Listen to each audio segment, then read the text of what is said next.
For those who weren't at the Management Academy, I just wanted to say on my behalf, for the first time attending something like that, it was an amazing experience. Seeing people from different schools and different roles freely exchanging ideas and concepts and talking about what's working for one school, what's challenging another school, what might be working at one location, one geography. This interworking and entertaining of ideas and free discussion was great. And I think the attendees learned a lot from it.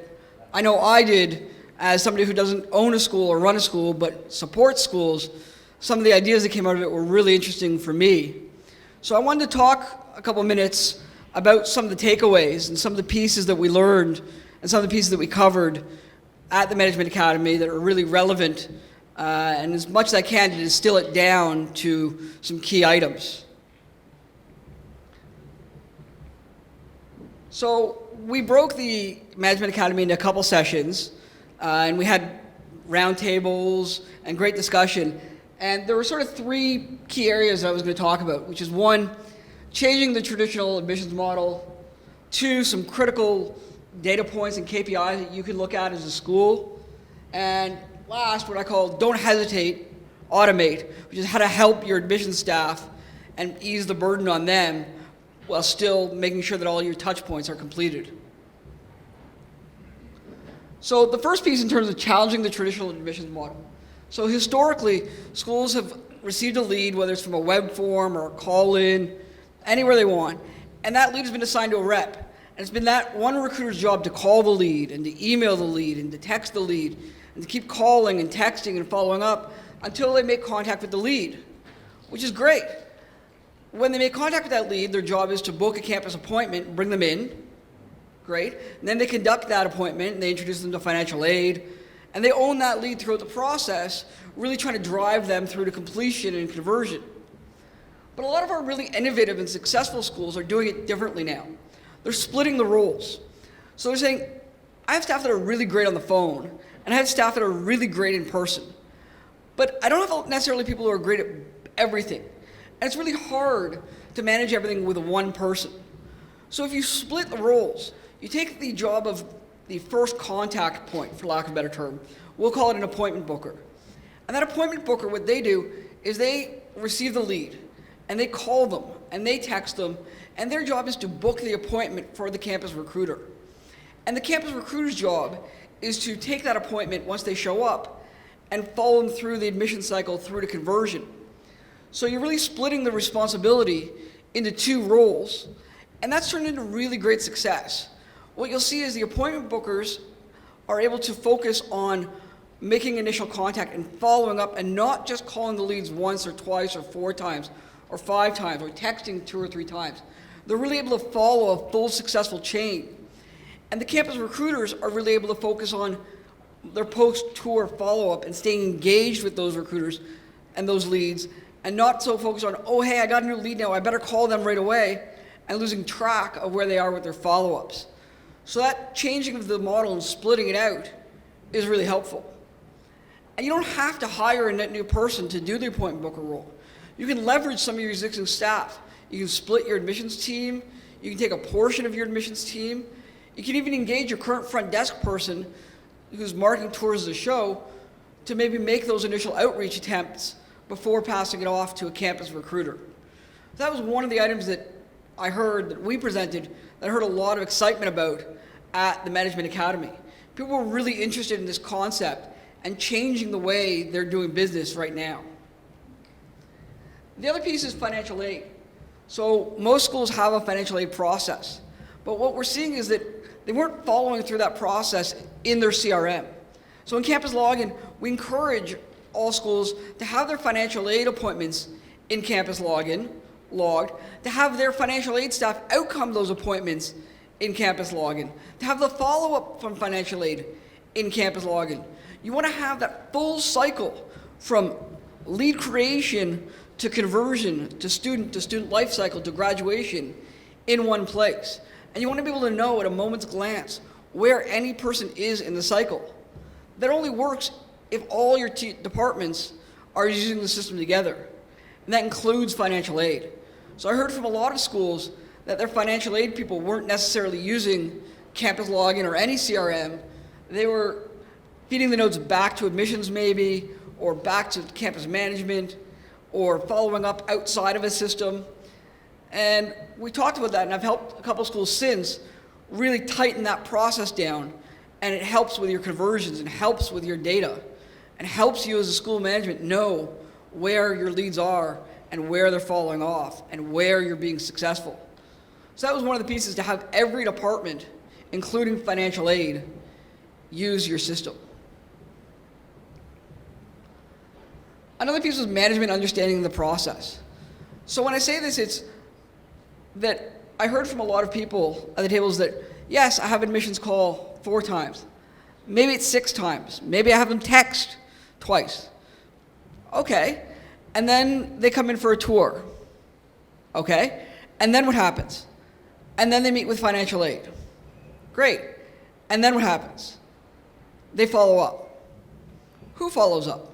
Is financial aid following up? Is admissions following up? Who's managing that process?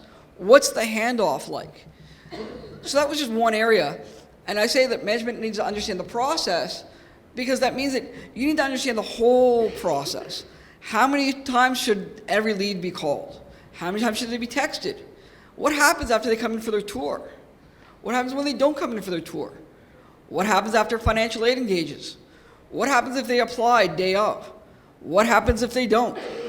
You need that full flow chart and understanding, because as you hear a conversation or you see something as you're walking around, you want to be able to understand where somebody is in the cycle and be able to jump in and coach up. Admissions needs coaching. You've got your DOAs, you've got your campus managers, but school leadership needs to understand the full life cycle to be able to understand where you're succeeding or failing. And so I say, understand the process, because if you don't understand the whole process, how do you expect your team to understand the whole process? It needs to be distilled to the point where you can understand it and anybody can understand it. So we talked about high-touch experiences, and I talk about the interactive workshop and open houses. And there was a specific point that was mentioned at a table that I thought was really, really interesting and I wanted to highlight. And that was, you are the new community colleges. Somebody said, we are the local community colleges now. And I said, that's really interesting. I hadn't heard of it placed that way, but it makes so much more sense. You see a lot of the really large schools interact with universities and partner with universities and sort of be bridging that gap. But they've lost touch with their local community. They're maybe not in touch with the local counselors and the employers and everybody else that makes the community run. You, be the local community. Engage at the events. Host events. Host events at your campus. Bring people to your campus. Bring in your leads. Bring in the local counselors. Bring in funders. Bring in employers. Everybody who could touch this lead or student, invite them in. Because one of the things I heard was, we've struggled getting people to show up for tours. And I said, well, why? And they said that some of the feedback has been that the leads find it to be very hard, very almost sales. And I understand admissions is trying to get them to convert, trying to get them to sign up. And they were worried about that high pressure experience. They said, but if it's a group, then the attention is not all on me. I can come in and out, and I don't have to be the focus of attention. I'd like to just listen and see what's going on before I commit, before I want to take that next step. So you, as a local community college, can bring in all these people.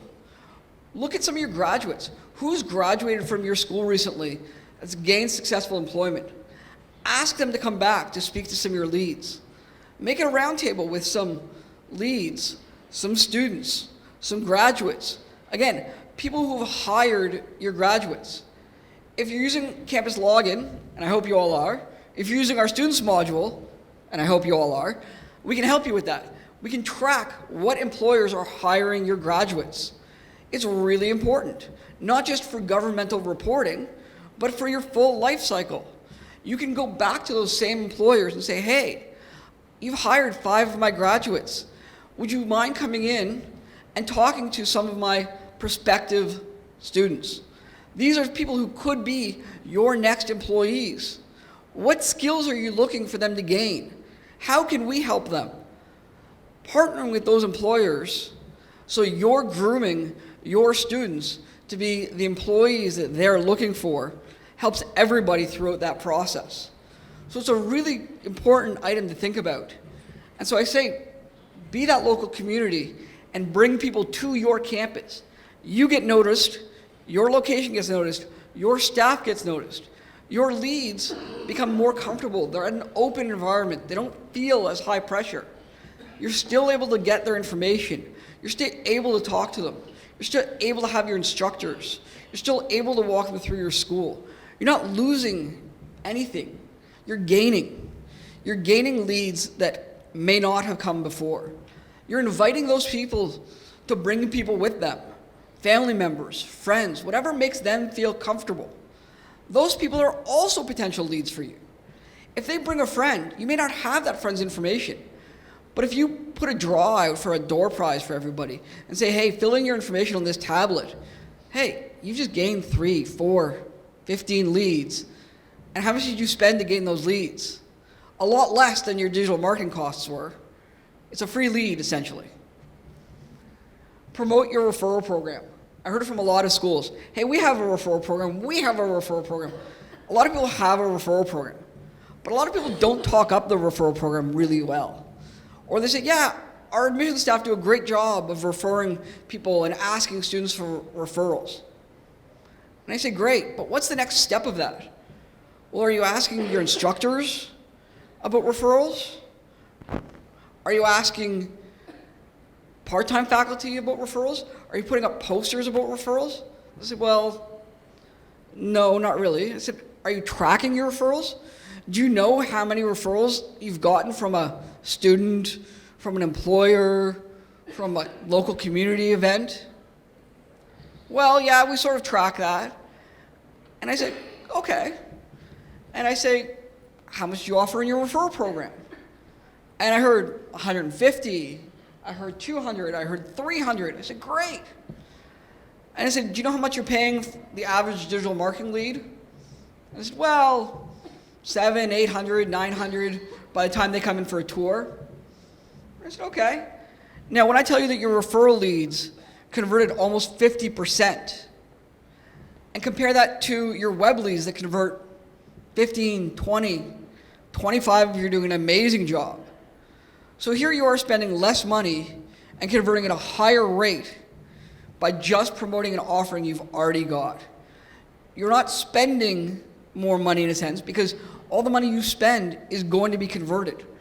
So if you spend $300, $400, even take it to the all the way extreme, spend $500. Say, anybody that you refer that signs up, become a student at our school, we're going to pay you $500. Say, oh, stop. I got to make sure they're talking to you before they talk to anybody else. You can even backtrack it. Anybody that you refer that comes in for a campus tour and talks to us, we're going to pay you $300 on. You're still saving $500, $600, $700 on that versus what you're spending on some of your other leads. So that ability to promote who you've got, again, extend your brand. Tell everybody at your school to be an ambassador of your brand. And if they're not, why not? Are they not proud of where they're working, where they're teaching? Are they not proud to be an admissions representative? Are they not proud to be the front desk representative of your school? Because if they're not, that tells you there's a culture problem at your school. And you need to address that. You want everybody to be happy, to be engaged. Not everybody's going to become super excited to be in on Monday morning at 8 o'clock. But when somebody walks through that door or is walking through the hallways of your school, you want that positive energy. How do you get that positive energy? By getting people on board with programs like this and finding out who's not and addressing that.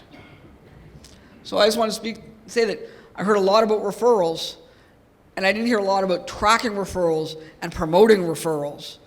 And putting those pieces together takes you to another level without asking you to spend a lot more money. So that was one of the great things I heard at the tables. I want to talk about a couple key performance items, because people said, I've got so many reports. You've given me access to 70 reports. How do I know what I'm looking at? What's important to me? And everybody says, well, I'm always tracking how many leads I'm converting. I said, great, super important. I said, what else are you tracking? Well, I'm tracking how many tours I got. And I said, great. And I'm tracking how many people came in for medical office versus business administration. And I said, great. What else are you looking at on an ongoing basis? And I said, well, that's really all I'm focused on a day-to-day basis. And I said, let me change the way you're thinking about things, and let me look at some different indicators that might change what you need to focus on and identify for you key opportunities at your school. So some of those are, what's our time to first attempt? So that goes back to one of the pieces I spoke to earlier about appointment bookers and recruiters, and how do I manage that? Well, when I say one of the benefits of splitting that role is if you've got somebody who's more available to call your new leads right away.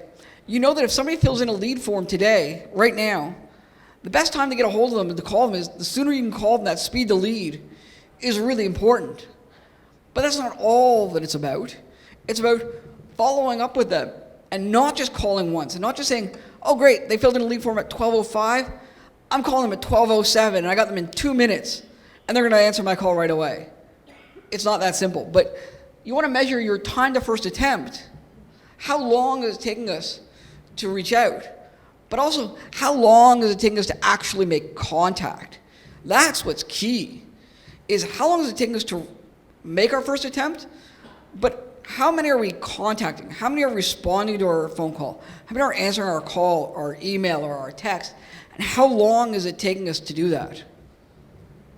So that's why I say time to first success. It's not just how many leads did I get, how many leads did I contact, great, but how long, how much effort did I have to make in order to be successful in contacting my lead? And the last one is, how many attempts before I give up? I heard from every school. Some said, I want all my recruiters to make 6 attempts. I want all my staff to make 10 attempts. I want all my staff to make 20 attempts before saying that this is a cold lead, this is inactive, I can't reach them, they're not responding. And those schools who say, I made 5 attempts, I made 8 attempts. I said, and then what happened?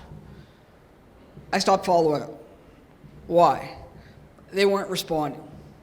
I said, okay.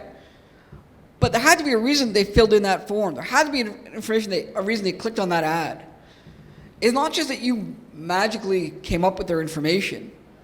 There had to be a reason they filled in, the reason they reached out. So how many attempts? Well, let's talk about that. Because I'm not saying the right number is call 10 times, or call 10 times and text 5 times and email 4 times. What I'm saying is you have to come up with a strategy as a school to say, we want 15 outreach attempts. We want 20 outreach attempts. But measure that. See how many times it's actually being followed. And in CampusLogin, I can help you with that. I can tell you for every single one of your leads, how many times did you try to contact them? How many times did you try to text them? How many times did you try to email them? How many attempts did you make? Because I think what you'll find is that as it gets later in the sales cycle, after attempt 8, after attempt 9, we're not making those attempts. We're only making up to 8 attempts. You know, after 8 attempts, we see that only 20% of our leads, 15% of our leads got to attempt 9, got to attempt 10. And I say, that's really too bad, because that's critical time. And one of the things you're going to see in a moment is I studied a wide range of schools, US, Canada, appointment bookers, no appointment bookers, small schools, big schools, and you're going to see that a lot of first appointments are actually booked after that 10th attempt, after that 15th attempt. So to say we're only going to try this in a limited scope, or my recruiters to say, I tried, they're not getting a hold of them, you're missing out on a great opportunity. So here it is, time to first attempt. So you see on the left, this is when on the red you're going to see recruiter only. On the blue, you're going to see what happens when you engage an appointment booker team. And this is in-house. So on the left, you're going to see it's about 50 minutes. Okay? But here you're going to see that our attempts are much, much higher when you've got an appointment booker team. They're able to get people quicker. But here, the time to first success, well, look, those appointment bookers are averaging success in less than 10 minutes. They're getting a hold of people because they're available when that person first wants contact. So remember when I said, how many attempts before you give up? Well, 38% of attempts are successful, and that's after the 10th attempt. So you see 38, 0 to 5 attempts, but look, 26 and 21, yeah, that's between 5 and 10, and that's 15 plus attempts. So 20% of people are booking appointments after 20 plus attempts. I'm not saying you have to call them 20 times. Not at all. I'm not saying you have to call them 20 times in the first 2 days. No. I'm saying call them, text them, email them. Use a variety of communication methods over a period of time, but don't give up. After 20 attempts, if you want to say, hey, I've called, I've emailed, I've texted over 3 weeks, 4 weeks, 8 weeks, I say, fine, mark them inactive. But that doesn't mean as a school you should stop marketing to them.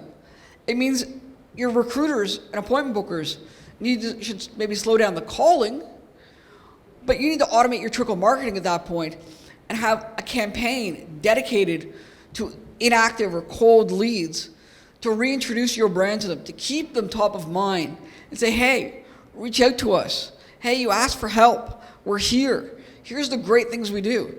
Here's how many people we employ. Here's the success of our graduates. Here's some of our employers. Remarket to them. That trickle marketing that can occur at 15 days, 30 days, 60 days, 6 months, a year. And as soon as they reply, that reply goes right to that admissions recruiter or right to that appointment booker. So you tell your staff, you're not losing that lead. We're just helping you. It's okay to mark them inactive after 20 attempts. We have a piece that's going to help re-engage them.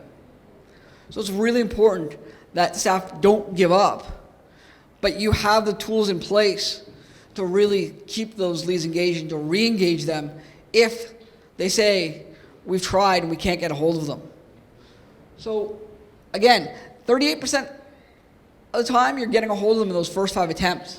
But look, 47% of the time is happening after. 21% of times after 15 attempts. So if your recruiter says, there's no point, I've called them 10 times, I've emailed them twice, say, okay, but you're losing out on an opportunity. And as a school, you spent a lot of money on that lead. So that's why I say don't give up. Manage that process. And to the point of appointment bookers and recruiters, one of the things I heard at a lot of tables was, I don't want to disrupt what my recruiters are doing. My recruiters are great at what they're doing. And I don't want to take the leads away from them. I said, yeah, you're absolutely right. It's a real challenge. And I say, but I don't want to take the leads away from your recruiter. But understand your recruiter doesn't own the lead. I said, well, what do you mean? The school owns the lead. I said, the school owns the lead? I said, yeah. The school spent the money to bring in that lead. The school's job is to employ everybody, appointment bookers, recruiters, front desk, everybody's involved in that process. Everybody's goal is the same. Drive more leads to become students, more students to become graduates, more graduates to refer new leads. If everybody's working together, you can be successful. So if a recruiter says, don't take away my leads, I say I'm not. I'm filling up your calendar. I'm filling you up with appointments. And I'm letting you follow up with everybody at an appointment and forward. And I'm going to keep you really busy doing that. And I'm going to let other people help fill your day.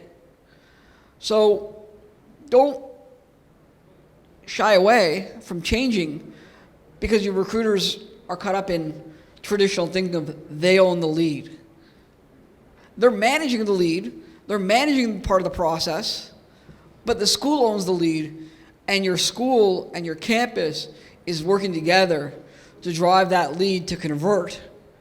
And that, as I said, lead to tour, to student, to graduate, and then back, because you want them to have a positive experience, and you want to leverage your referral program and encourage them to refer people they meet, their friends, say, hey, I had a great experience at this school, you should really consider them. Another real key item is leads with no future follow-up. And you say, well, what is that? And I say, well, there's two metrics.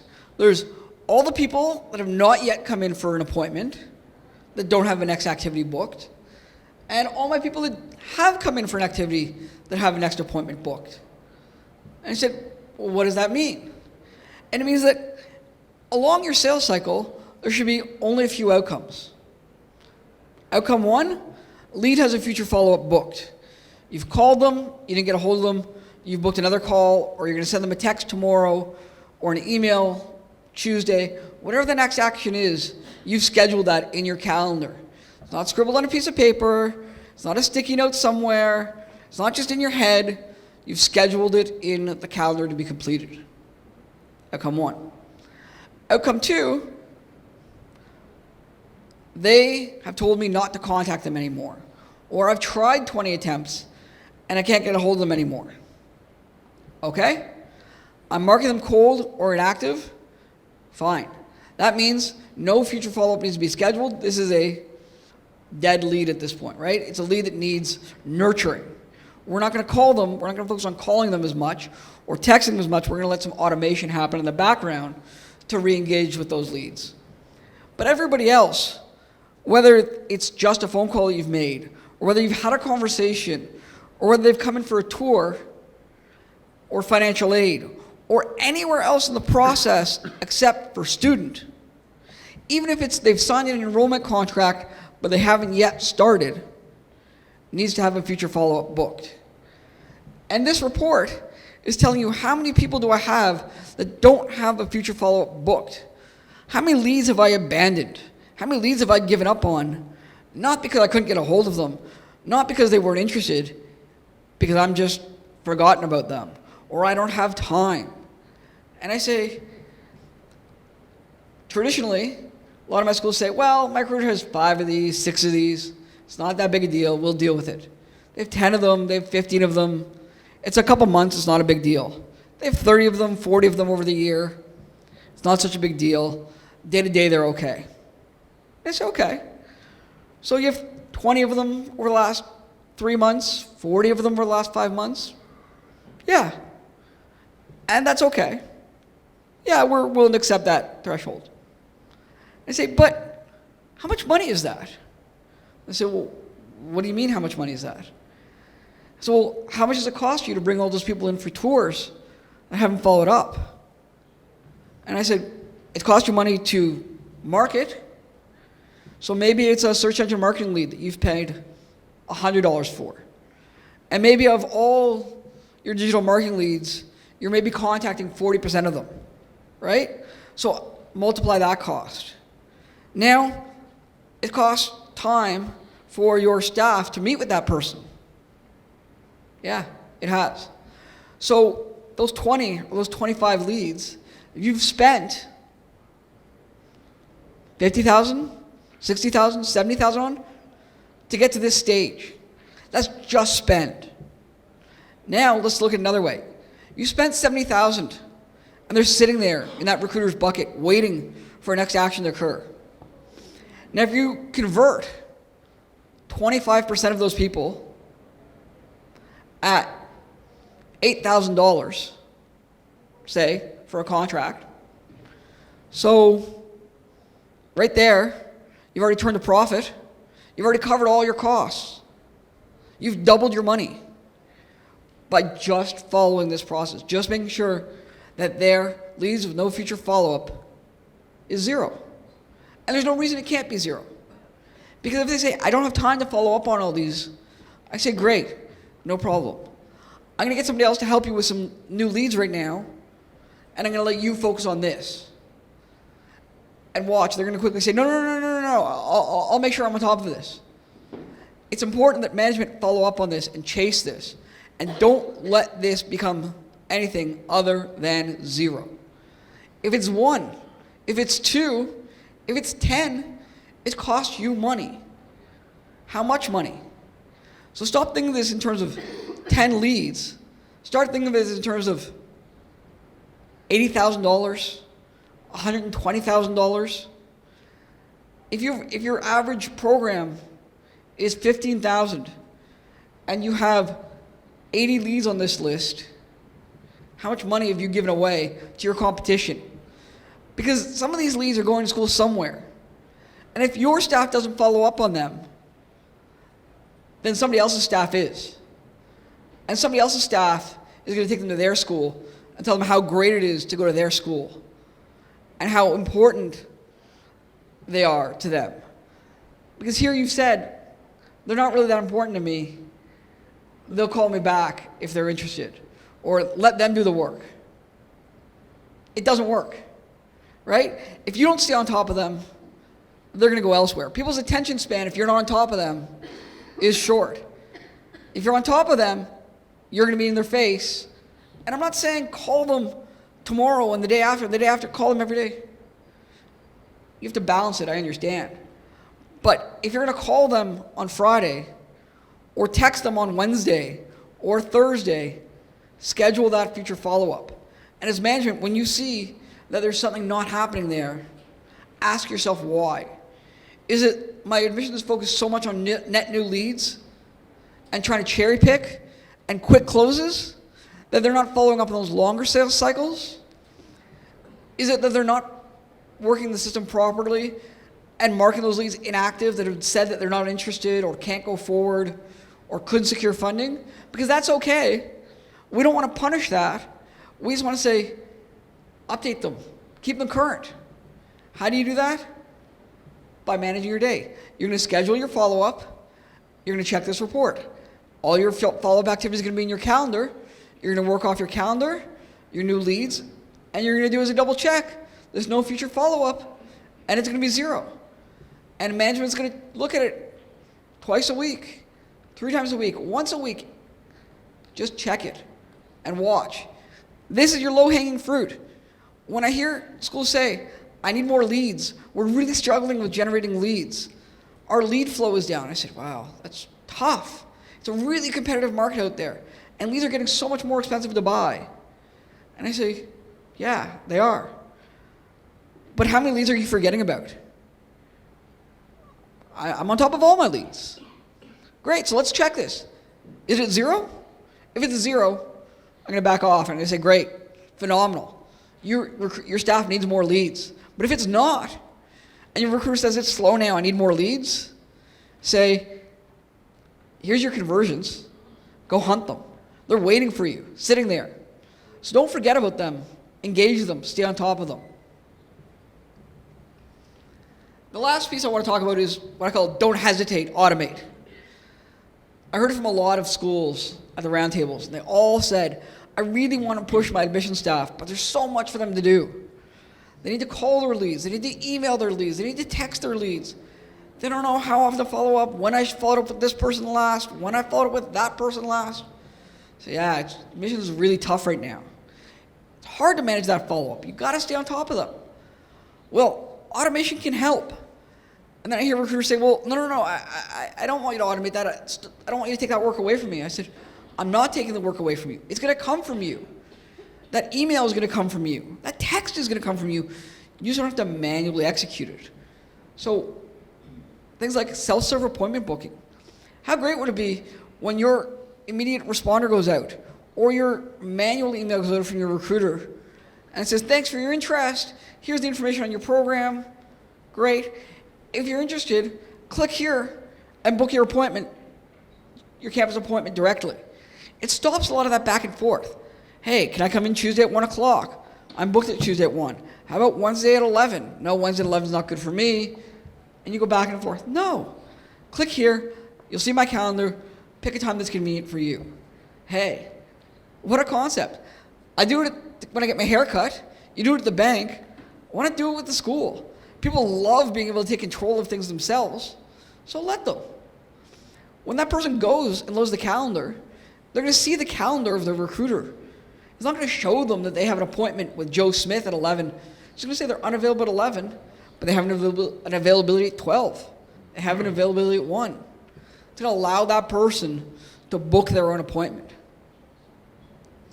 Drip emails. Everybody talks about it, and it's a really helpful piece. But I don't want to just talk about drip emails to your existing leads. Drip emails to leads that you're trying to reach out to are great. Automate delayed autoresponders at 10 days, at 5 days, at 15 days. These messages that your admissions staff are going to send out manually, stop. Let's automate them. Let's augment what your staff are doing with some of these automated emails and automated texts. But don't just stop at your active leads. Please, market to your inactive leads. Send them automated emails at 6 months, at 9 months, at 12 months, at 2 years. Who cares? It's just hey, staying in touch. Hey, here's some great new things about our school. Hey, check out our Facebook page for great events we're doing. Check out our Instagram page for great things we're doing. If they're not interested and they don't want to hear from you anymore, they have a button to opt out. But if they don't opt out, it doesn't cost you anything to automate and send them out an email, a text message every once in a while. Hey, just checking in. Have you forgotten about us? Don't forget about us. Keep us in mind when you're ready to take that next step. We're here to support your goals.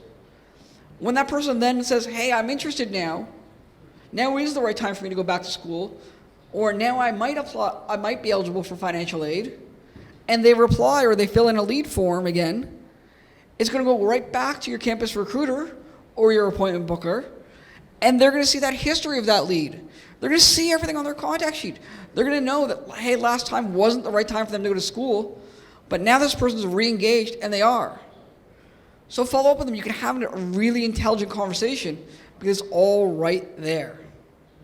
So drip market to your existing leads about their program of interest, but drip market to your inactive leads, your cold leads, your old leads about your school and about your brand, and re-engage them.